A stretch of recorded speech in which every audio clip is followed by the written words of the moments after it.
The information, opinions, and recommendations presented in this podcast are for general information only, and any reliance on the information provided in this podcast is done at your own risk. This podcast should not be considered professional advice. Please consult your tax advisor, even if it's us, to find out how this may apply to your specific situation.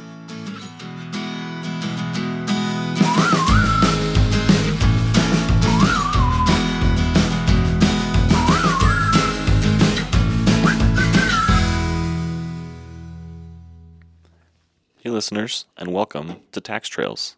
On today's episode, we're going to be debunking some social media tax advice from TikTok and other platforms. Here are your hosts, Derek and Spencer.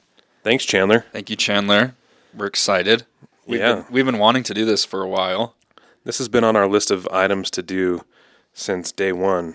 Yeah, and it might be a recurring thing. Yeah. Who knows? Depends on how many more good material we come across. Yeah, there's all sorts of crazy things out there, and as things change, people come up with new wacky ideas, so... Yeah, well, I can foresee, especially if, our last episode on the one big beautiful bill, if that were to pass, content creators love to have new information to break down and Oh, yeah. give you tax advice on. Yep. It'll be great. So, I don't know about you guys, I use TikTok most days. I think the kids call it doom scrolling. I get, Kids? Yeah. I mean, I'm almost 30, so I guess I have to say the kids now. But when I first was kind of getting into accounting, I got a lot more tax videos on my feed. I've tried to filter those out because I go home and I don't want to think about taxes anymore. Got it. But I would see a lot of really incorrect advice that would make me laugh. And so I thought it'd be fun to show you guys some and just let you react and tell me why you think this video is bad. All right, let's do it. All right, here's your first one.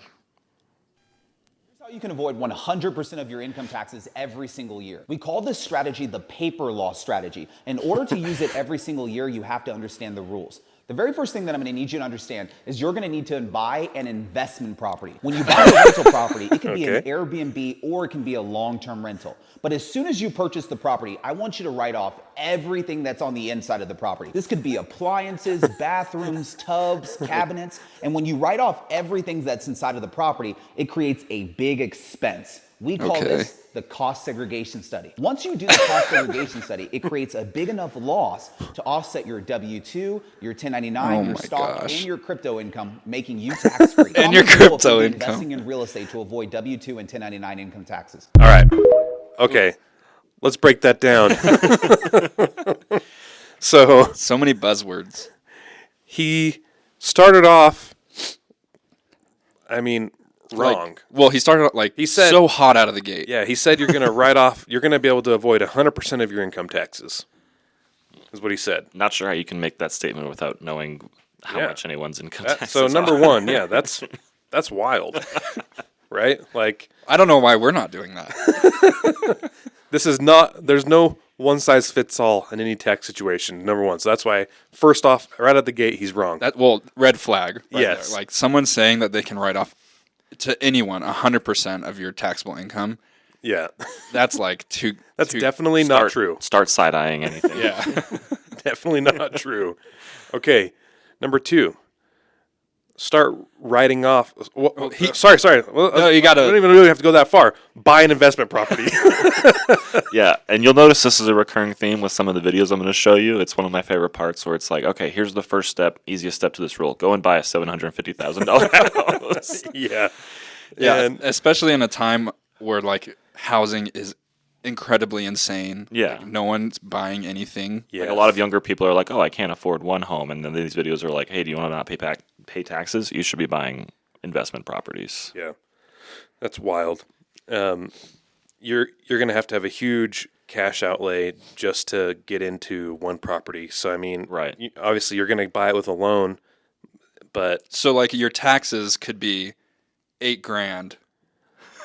Yeah. Right, you have to put $50,000 down on $50,000 minimum probably, and because sometimes investment proproperties typically have higher down payments. Exactly, yeah. Exactly, and higher interest rates too. Yeah. So no, but that interest is all deductible, Spencer. So yeah, that's true. That's right. Yeah. All right. So you're not saving money by doing that. Number one, almost certainly you're not saving money by buying an investment property. Definitely not in the you're short definitely run. spending money. You're definitely so you're spending more than you are saving in taxes. Okay, but whatever. You've got an investment property now. Yeah. So now you're going to write off everything inside of the house. Well, you can't. That's not the way the tax law works. No, but the IRS doesn't want you to know that you can do this.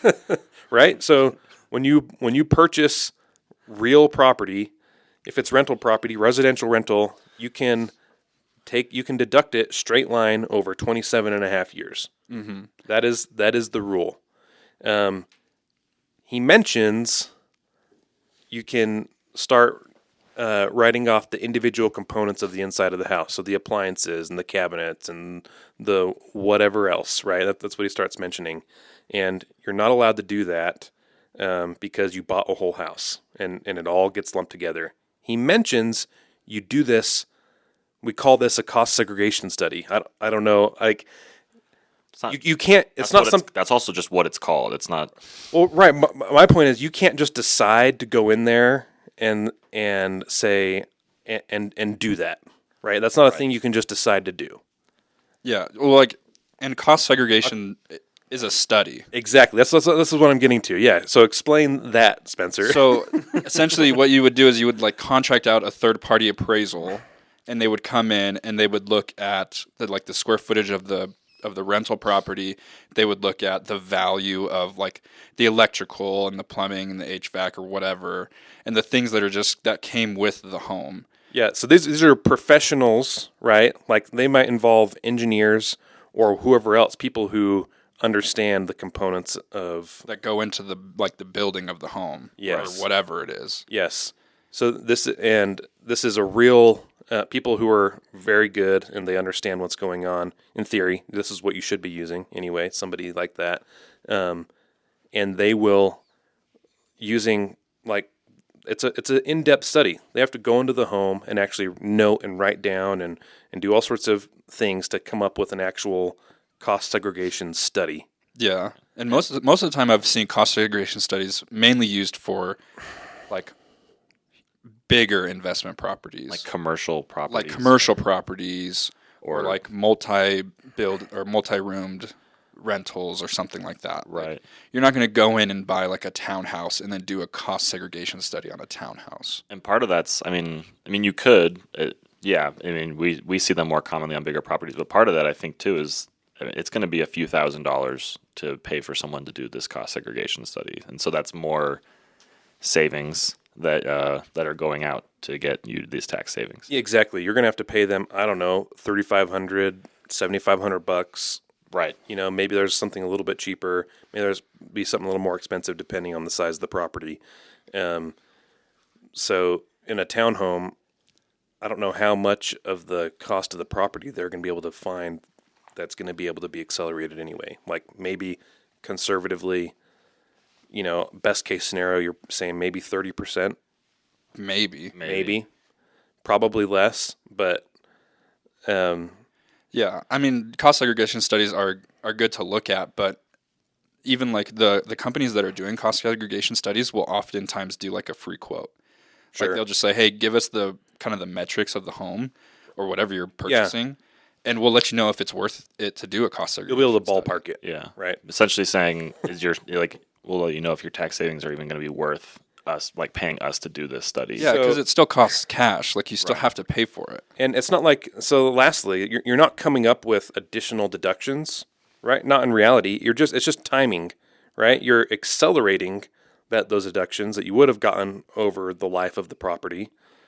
But, conversely, if you're going to be selling this property in the near-term future, if you don't intend to hold this property for a long time, well, you're going to have to pick that back up as income when you sell it, right? Yeah. Those deductions that you just took. Yeah. Okay. Yeah.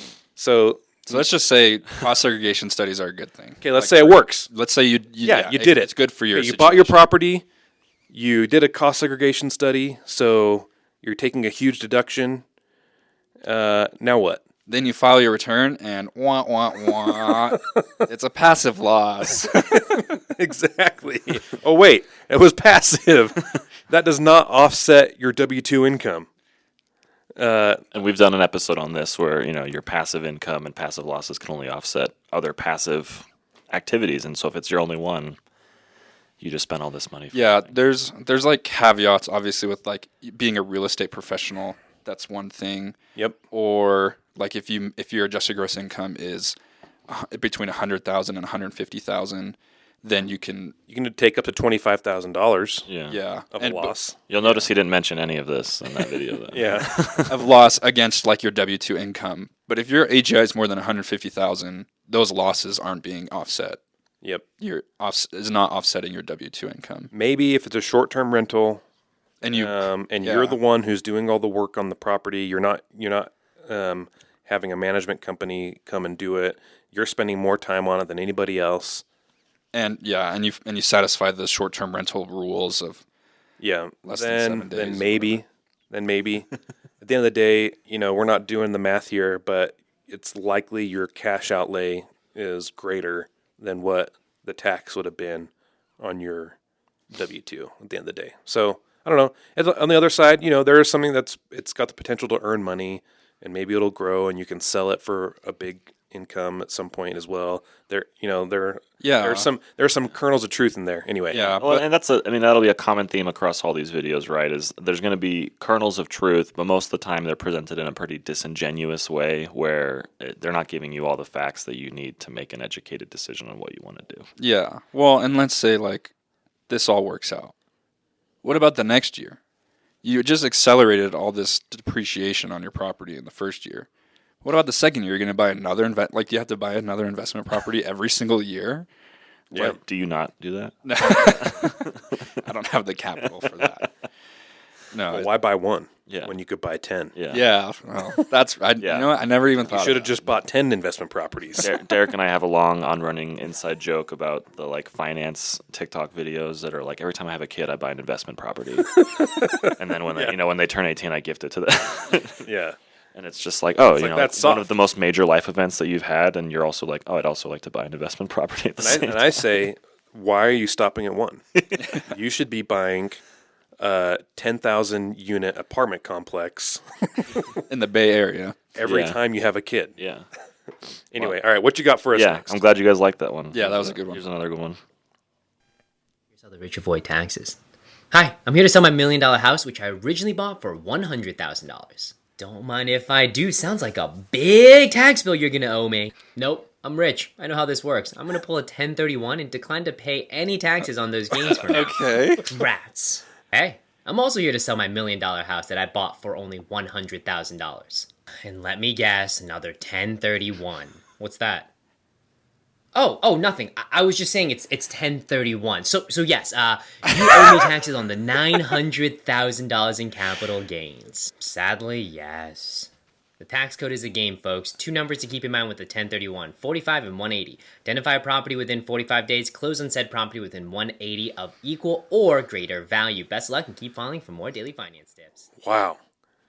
It's so simple. My gut reaction off that one is this guy does not know how to talk well. So, there's something he does not explain his point there very well at all. Oh, it's so general, and it hurts my brain because it's just no. 1031 is a thing, but there's so many requirements that go into 1031 that. No, I just watched a 1-minute video that told me how to do it. I don't. Well, and it's so bad acting of a bad actor of even talking about consult a tax advisor or this doesn't apply to everyone or no, it's just so blatant It's just the rich are all doing this and that's why they don't pay taxes and you're not doing it and that's why you're poor. Yeah. You just have a house that has a bunch that's gained a ton of value. Oh, just do a 1031 exchange. Yeah. So say even in the best case scenario that this all worked out and you're able to 1031 this no strings attached thing. Well, you can't get your money out of that. Yeah, you don't actually receive any cash in a 1031 real exchange. 1031. If you do it all right, you're not getting any money. Or if you do, that piece that will be taxed. Yeah, it's going to be taxed. Yeah. So let's break it down, Spencer. Well, first of all, for the listeners, what is a 1031 exchange? Yeah, so a Briefly. 1031 exchange is a way for you to take one investment property and just exchange it for another investment property. And it's real property. And thereby deferring any capital gains. Yes. So in its simplistic form, let's say you have a rental property that has like a $50,000 gain on it if you were to sell at fair market value. But instead of selling it, recognizing that $50,000 gain, and then buying another rental property, what you can do is you just take your one rental property you want to sell, you find another rental property that you want to buy, and then you do a 1031 exchange to where you're essentially exchanging your ownership in that first rental property, and you're exchanging ownership to that second rental property, and that gain is not recognized then. It gets factored into your basis of the second rental property, and you're just pushing off the gain. So you'd pay more gain when you end up selling that. You're second deferring. property. It's a gain deferring transaction essentially. Yeah. And that's that's great. The first thing is he makes no mention of investment properties. I know it's just a Video. house. Yeah. Just a house, Yeah. So this so doesn't work for your personal home or anything that you have personal use in. Yeah, unless you converted your personal home to a rental years ago and then do it. Otherwise, And then there are special rules. yes, there's all sorts of stuff there. If this was a vacation home, a second home, again, it won't apply. It has to be something that was held for investment purposes, business purposes. So, Okay, so that's the first thing. Second thing is, like we already mentioned, you're not getting your cash out in this scenario. no. And if you are taking any cash out, well, then you're getting hammered, and it's going to be taxed. Well, yeah, and Specifically, there's intermediaries that are supposed to be. you can't just do it. Yeah, you have to hire someone so that the cash never actually comes to you in this transaction. It's supposed to just go through this person into them and then into the new property, and you never really see. Yeah, it's like a third-party broker that you work with that handles the 1031 exchange. Right. And let's look at the reason why the 1031 exchange even exists. The point is because when let's say again, you're selling an investment property and you want to buy another investment property. Like let's just say, I don't know, you want to get out of this city and you want to this city isn't really doing it for you, but another city is or something Sure, like that, yeah. right? So you're selling your investment property and then you're taking that money and you're putting it into a new investment property. If you were to do that, you would lose a lot of cash just because of you'd be taxed, right? So in order to help companies and businesses, be able to purchase that next investment property, they allow you to do this 1031 exchange because essentially they're just trying to help you afford that second, the second investment property, right? And Right. because if you sell it and then you put all the proceeds into buying a new investment property, you're down cash, so you might not even be able to afford that new investment property or whatever, right? Yes. If you had to recognize that gain. So it's there to incentivize people to not be just stuck with a rental or an investment property that they don't want anymore, and to help, incentivize, if you're looking at another one, we'll let you use this 1031 exchange, right? Exactly. Yep. And so it's not just like, you have $1 million home that you've been living in for 20 years. Like here in Utah, there's people who've owned their homes since the 80s or whatever, and the housing values skyrocketed. Yep. If they see that, then they're like, oh, How can I 1031 my personal residence? yeah. And maybe they even try to do it, and maybe they don't even know that they need a broker, a 1031 exchange broker, right? Yes. And so they just end up selling it, and then they think, I'll just tell my tax guy, let's just make it a 1031 exchange. Yeah. Because that's how that's presented. 'Cause He doesn't- if you he doesn't watch say this- if anything about it. If you watch this video, the only thing you walk away knowing or thinking you have to do is I have to 1031 my property because I don't want to pay any tax. I have to identify a property in 45 days and then close on it 180, and that's it. Yeah. Well, and then it seemed like, and we could listen to the beginning part again, but it just seemed like he was doing it like he was filing his taxes, and I was like, I sold my $1 million home. And the my government's kind of like, basis. ooh, big yeah, tax and the bill. government's like while you're filing your taxes, ooh, like we're gonna get, and then you just like check a box on your tax return that says it's a 1031 exchange. Yeah, if you've gotten to the point where you're filing your taxes, it's probably too late to 1031 that home. Definitely too late. Yeah, so Decent strategy, works for investment properties, but it's just a deferral. It's kicking the can, and so Real thing that's being presented incorrectly. poorly. and in reality too, the last piece is, I mean, there's a good chance that if you do take any cash out of that property, it's going to be taxed to ordinary rates, Right. because there's going to be depreciation recapture, Right. Right. So anyway, yeah. All right, this next one I think is really fun. It's about influencers and content creators. Which, Okay. as I was watching, I was like, "Is that us?" Like once a week we come into this empty office and record a podcast. Are we content creators? And if so, why aren't we doing some of the things this guy says? All right. I'm excited. Yeah.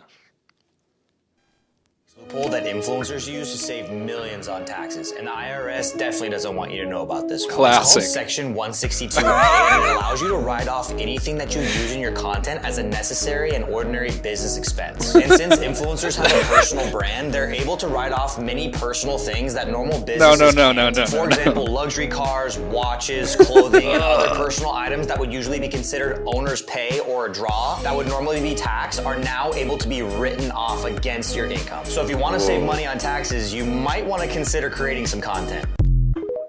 I love the music sometimes in the background of these. It's Yes. and like you guys can't see you can't see the actual video, but half the time it's like some guy with the microphone sitting in just like an empty room, and there's like a sign on the back that just says "hustle" or something, or something like that. And Alpha.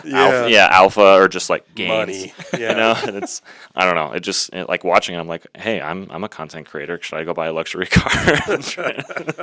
Oh my gosh. Oh, Like we would have to go like frame by frame and just talk about why everything he just said was so wrong on so many levels.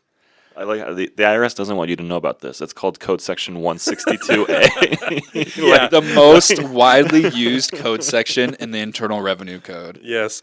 That's so funny. You always know it's going to be good when it starts off with the IRS doesn't want you to know. It's like, I promise you the IRS is not trying to hide the Internal Revenue Code from you. No. They are not. It's actually it's available to everyone to go and read at any time. They'd probably want more people to read the code, They actually. would, yeah.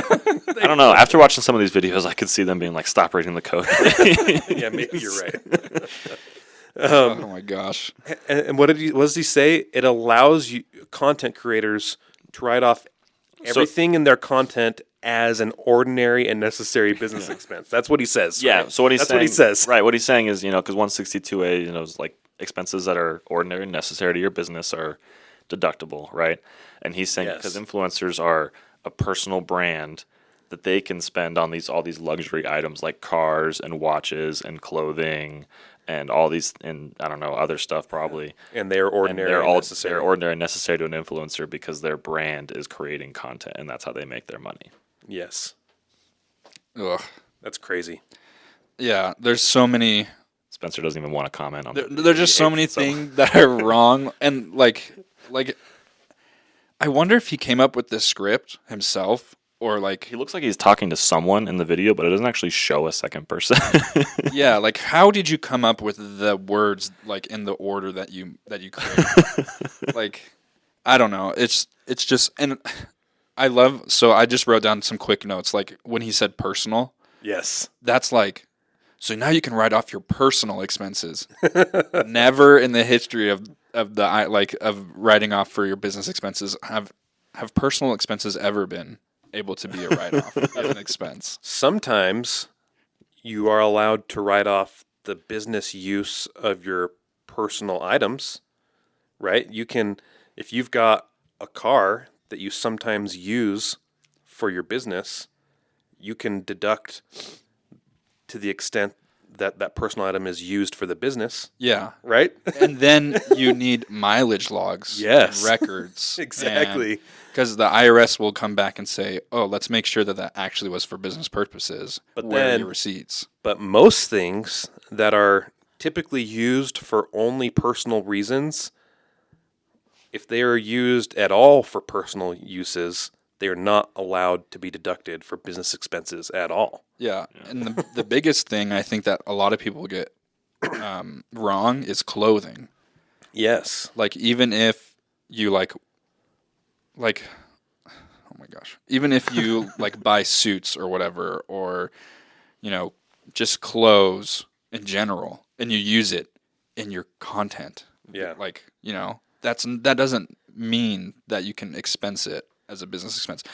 Also, The second you use it in anything other than specifically for the content, then it's disallowed. Yeah. yeah, and even the IRS even goes as far as to say, if you can wear this Yes. outside of like Yes. the business, like if you can wear it walking down the street, Yeah. like then it's fine. Like the things that wouldn't fall under that are like hard hats and construction. Yes. Personal protective equipment. Yeah. Uniforms that have, you know, the business's Like logo and scrubs. stuff on it. Yeah, things that just you normally wouldn't wear outside of actually performing in your job. Yeah. Yeah. So it's just yeah. I've often wondered, you know, I'd want to do like a YouTuber like tax return just to kind of, because there is a weird overlap for them in terms of their expenses and how it connects with like how they make money compared to like someone who just runs an accounting firm or something, right? But also the terms ordinary and necessary still apply no matter who you are. So Yeah. you can't be like, oh, I make my money making accounting videos on YouTube and I bought myself this Lamborghini and it was a business expense. Right. Yeah. It's just like that doesn't. And then he talked about owner's pay and draw, like owner's draw, where it's like, oh, now it's an expense, like your owner's pay and your draw or whatever. If you have owner's pay, sure. Like, let's say you set it up correctly and you get W-2 from your S corporation because your S corporation's the content or whatever. Right. That income is still taxed on your individual tax return. And if you have an owner's draw, it doesn't reduce the taxable income, so you're still taxed on the income. Yes. And so, yeah, there's just like a ton of things in there that I knew you'd like this one. Section 162 is a thing for sure, but it's not like some hidden IRS. The IRS doesn't want you to know about this code Yeah, section. he says it makes everything you use ordinary and necessary, which That's so untrue. that is the opposite of what that's basically the exact opposite of what Yeah, of what what the code says. The code says things that are ordinary and necessary can be deducted in the use of your business. Not everything you use in your business is now ordinary and necessary. Yeah, So, and we did a podcast about yeah, we did. Anyway, business expenses, so go ahead and look at that if you have more questions about Section 162. that's a fun one. Yeah. All right. What's next? Bigger refund, you claim single on your W-4. If you want bigger paychecks, you'll claim married filing joint on your W-4. On step 2 of your W-4 that asks if you have multiple jobs, if you check that box, you'll get a bigger refund. If you don't check that box, Oh, you'll no. get a bigger paycheck. No. Step 3 for dependents, if you want a bigger refund, you'll put 0 there. If you want a bigger paycheck, you can put any amount. Any amount. It's going to be $2,000 for every child you claim on your taxes, meaning any child under the age of 17. So you would multiply that times 2,000. And then the other what? claiming Oh, credit the is number. anyone over the age of 16 that you claim on your taxes all year. All right, now step 4 is tricky, so you got to really pay attention here. If you enter an amount on 4A or 4C, then your refund will be bigger. If you enter an amount on 4B, your paychecks will be bigger. So here.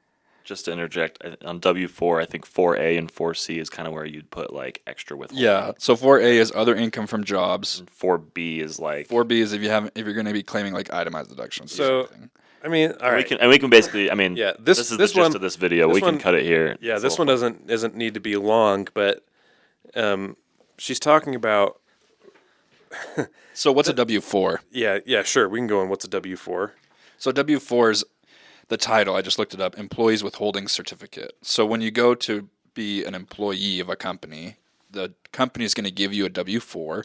You're going to fill out the W-4, and that helps them to know how much to withhold for federal taxes. So federal taxes withheld, Yes. essentially. So that's what a W-4 is for. Yep. And so on your paycheck, every single paycheck, you have an amount taken out for federal income taxes. That's with withholding. Yeah. And she's basically talking about, okay, so she's not wrong necessarily in No. what she's saying. She's like, if you increase your withholdings, your paycheck will be smaller. If you decrease your withholdings, your take-home pay, every paycheck will be larger. That's what she's talking about. So And she's saying your refund will be bigger. your refund will be bigger. Well, I don't like that wording at all. yeah, that's terrible wording because there's no guarantee you're getting a refund. Yeah. That's the number one thing. Is Another red flag area. If someone's guaranteeing, oh, your refund's going to get bigger, okay, watch out. But to her credit, I mean, she's not wrong. You could withhold 100% of your wages if you wanted to, and probably game the system and get yourself a big tax refund at the end of the year. If you call that gaming the system. If you yeah. call that gaming the system, You get no interest on that loan you just gave. you get no interest. You don't take home any of your money, and the IRS holds onto it for the year. Yeah. I see a few of these, and I always think it's funny because it's like how to game your W-4, like how to cheat this. It's like the only person you're really cheating here is yourself. Yeah. Because if you severely under withhold on your taxes, you're going to owe a ton of money when you have to go file in the spring. And probably owe penalties. Yeah, as well. there's- underpayment Yeah, penalties. the IRS wants to get their money equally throughout the year, and if they don't, you'll have to pay underpayment penalties too. So it's not just like, oh, I'd rather save it and then pay. It's there's reasons why they want to have things withheld throughout the year correctly. Yeah. The whole point of the W-4 is to help you when you file your return, try to not be surprised, right? Yes. Like and a lot of people get confused on the W-4. They don't know how to fill it out, especially with people who have two jobs. Yeah. They're like, okay, how do I fill this out? And it's not perfect. I mean, it's trying to predict a complex tax thing with Yeah. a few questions, basically. Yeah. And so it can be hard. And that's why I tell people, like, and I don't know if your income is staying pretty similar, look at your effective tax rate from your prior tax return. See how much is being withheld from your federal, and if it's close to that effective tax rate, then you're probably fine. You're Yeah. okay, Yeah. right? And if you're worried, you can have more withholding taken out. Yep. And if you're not, then whatever. Yep. But then also remember, you can change your W-4 withholdings throughout the year. Like you can At any time. at yeah. any time of the year, you can change your W-4 withholdings. So it's not like you set it in stone when you first get hired on. You can never change it. So it ebbs and flows. If you want to change it, whatever, like that's totally great. Like you can do that. It is kind of. It used to be simpler with like, oh, you just tell them a number 1 through whatever, 1 Yeah. 2 or whatever. But now it's more. I think they tried to make it more accurate this way, but it's also It's more confusing. more confusing that way too. If you know where you're at, you can basically, mark 0 for everything, and then when you get to the line that says how much do you want withheld, and you can say do this amount every paycheck essentially. So if you're a salaried employee, you know how much you're getting paid, Right. every single month. Then you can go back to your prior tax return and say, okay, this is how much tax I owed. Your tax situation didn't change very much. You can dial it in. Yeah. You can get really close. That's what I recommend to some people. The name of the game and what I advise is, the perfect tax return has 0 tax due and zero refund. Right. That's the perfect tax return, right? If you could perfect a 1040, you just have no tax owed, no tax to anybody, no tax to the IRS, nothing coming back to you. And I've never seen one of those, but within No. within $100 on yeah. either side is typically like, hey, Yeah, if you're within doing great. $100 on either side, that's awesome. Yeah. So anyway, yeah, Anyway, yeah, that was crazy. that one reminded me. My very first job, it was like one of the first tax returns I ever did was for this younger adult, and it was like her first job, and her coworker was like, "Oh, just fill out your W-4 like this, and your paycheck will be bigger." And it was true, but she owed like $10,000 or something. She had no withholdings for the entire year. It was like her first like adult job, and so I was like, "Yeah, I mean, you have a bigger paycheck, but And some people are now fine you with owe." that. Yeah, and some people prefer to save and stuff like that, but you just need to be aware of why your paycheck is bigger and what you need to be prepared for. I think Yeah. they just like, oh yeah, my paycheck will be bigger, and there's no consequence for that at all. All right, this one's a little longer. Cool about owning a home. So my wife and I spend $2,800 a month for our mortgage. $1,850 goes towards interest every single month. Only $350 goes towards the principal, $400 to property taxes, $100 to insurance, and $150 to private mortgage insurance because we put down only 5%. But here's what's really cool. So that $350 a month, it's not much that goes towards principal, but it is a forced savings. We're getting that back, which is $4,200 essentially at the end of the year. But here's something people don't talk about, which is a huge advantage. Your interest is a tax write-off. So that interest payment over 12 months is $22,200 that we get to write off, and the property tax, which is $4,800. So in total, we get $27,000 in tax write-offs to bring down our taxable income. So say we make $70,000 a year. If we didn't own a home, we would give the government $10,200 of our money. But because we own a home and you can deduct this $27,000, we're only taxed on $43,000, which brings the payment down to just $5,000. So we save $5,000 on taxes by owning this. So I'll cut it off there because the rest right. kind of gets into the savings of owning a home. But Okay. do you guys notice anything a little wrong with his math here? Well, I don't know. Kind of. I mean, Yeah. So again, there's I've left you guys in shock. there's No. things that are correct, but they're worded terribly, and they're missing a lot of things. So he's right. It is possible to take an itemized deduction for the interest paid on your primary and secondary home. Yes. To the extent that that interest is paid for, the purchase or improvement of that home. Yes. Specifically. That is true. Also, assuming that the home, the total amount of indebtedness on the home is $750,000 or less. Right. If it's over that, then there are limitations that come into play. And I would guess that's the case if their payment is $2,800 Yes. and they put 5% down. Yes. The forced savings thing was kind of funny. He's kind of right in the sense that it is going into the equity in your home, but it's not really savings because the value of your home can fluctuate. Right. Usually, real estate appreciates, but depending on the area you live, it may or may not. So that was kind of weird. Well, and then The biggest thing I guess that stood out to me Well, yeah. was just the complete neglect of like standard deduction Yeah. on Yes. this.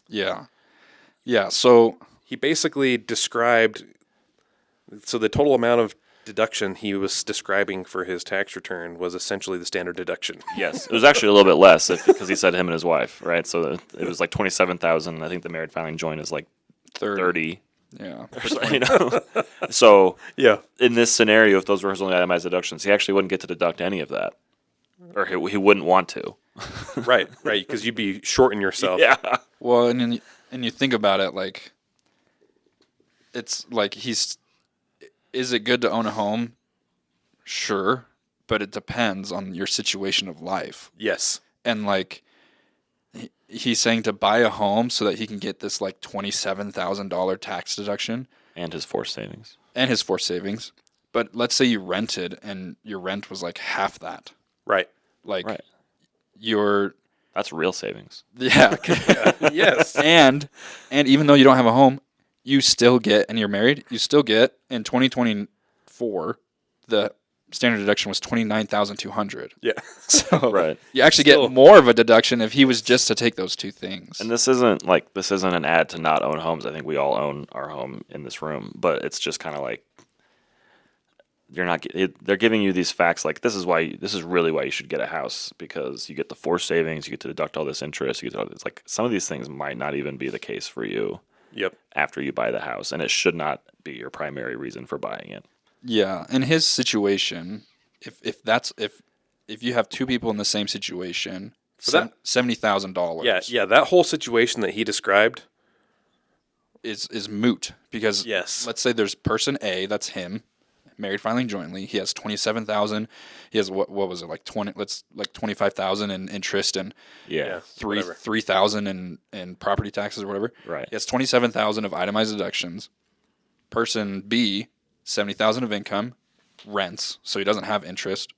They still get the same standard deduction of 29,200. So there's both of their income is lowered by the same amount. Yeah. One of them just has a house and the other one doesn't. Yeah. So their taxes is the same. So yeah, it's disingenuous to just say like, oh, in order to get a deduction, you have to have a house. Like, Good for him for being able to afford a house and $70,000 though. Yeah, that also stood out to me. This video great. also isn't that old. Like, this is from a few months ago. That's awesome. Not here. Yeah, I don't know. That's not here. Yeah, I don't know where he lives. All right. All right. We probably have time to do like one more. yeah. Okay, well, now I got to choose a really good one.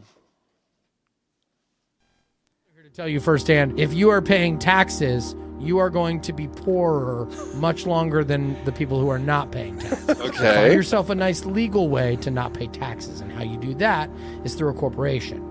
You start a business and you start doing something, anything. I don't care if you're entrepreneurial or not, because once you start that business, so now you have a reason to write off clothing. Oh You have my a reason gosh. to write off part of your mortgage payment No. for your home office. You're reducing your taxable income. Oh yeah. I love the music that we get in these two. It's like this is so like he's enlightening. delivering like it's like the monologue of a dramatic movie or something. It's Yes. just like, find yourself a legal way to not pay tax. The clouds have separated and the sun is shining right on you. I think the wealthiest people in the world actually pay the most taxes. Did you know that? I'm not joking. Well, They yeah, do. yeah. Well, and I have a client who makes millions of dollars, and his quarterly payment that he just made was like 70 grand. Yeah. That's more. It's like almost as much as I make. Right. Like as my salary. Right. Yeah. Listen, when you're making a lot more money, there are more things you can do to change your tax strategy.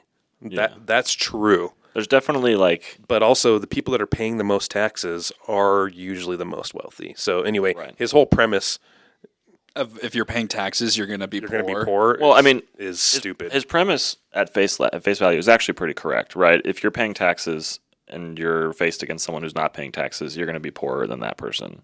Not necessarily. I think But- that's wrong. but- because the people who don't pay taxes are the people who don't make any money. Not in this guy's brain.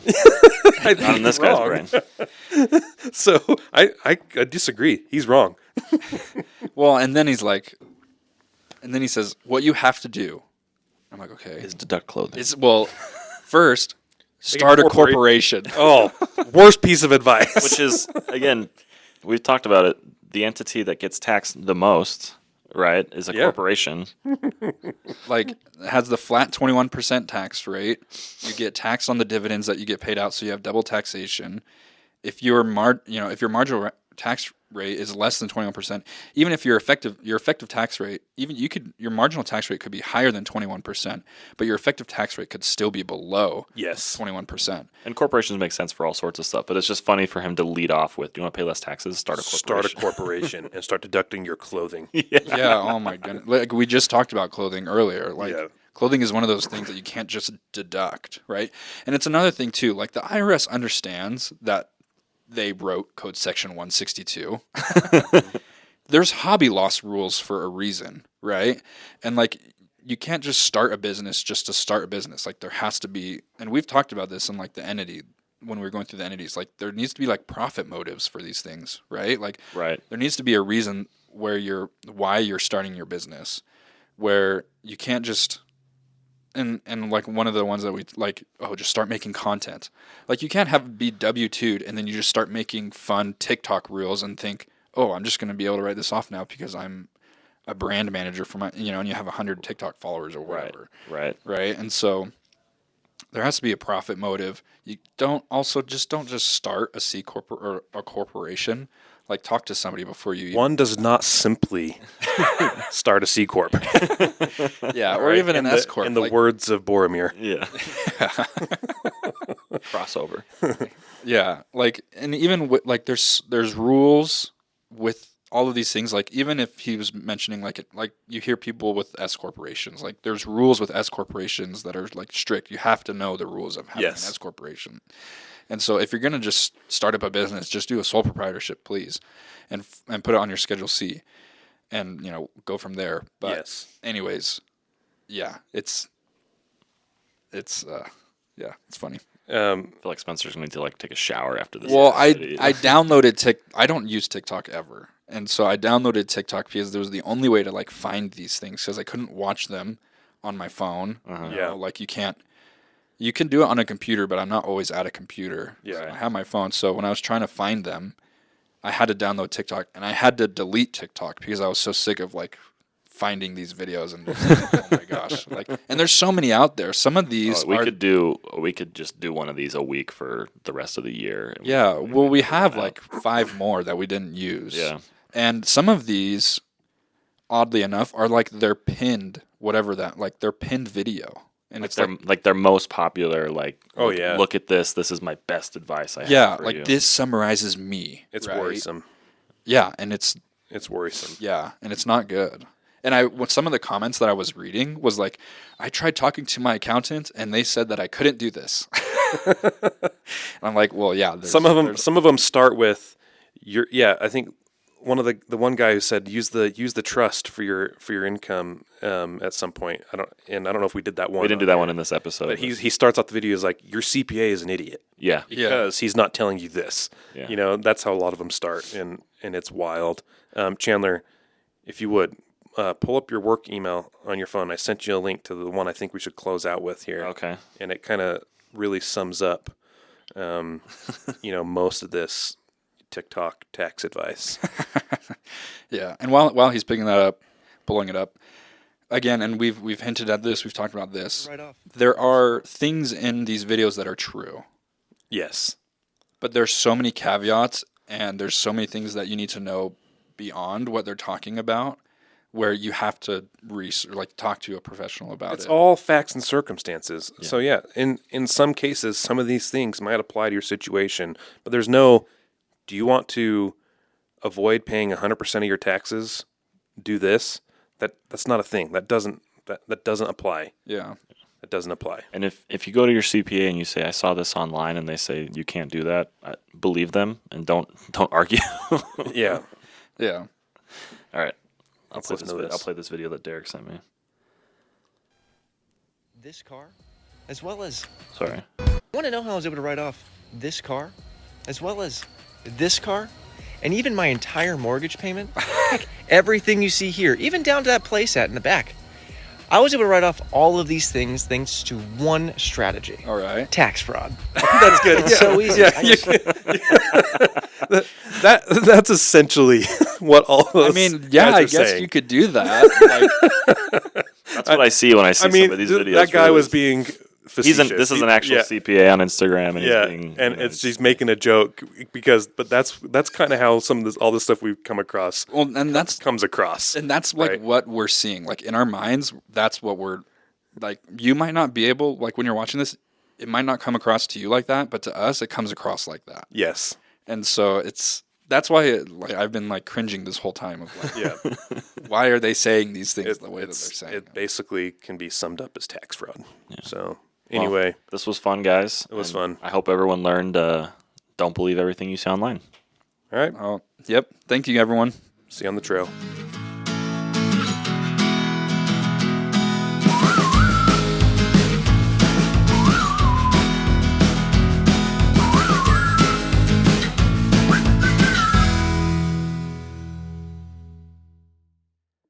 For more information about Larson & Company and other educational material, you can find us at our website, larsco.com, also linked in the show description.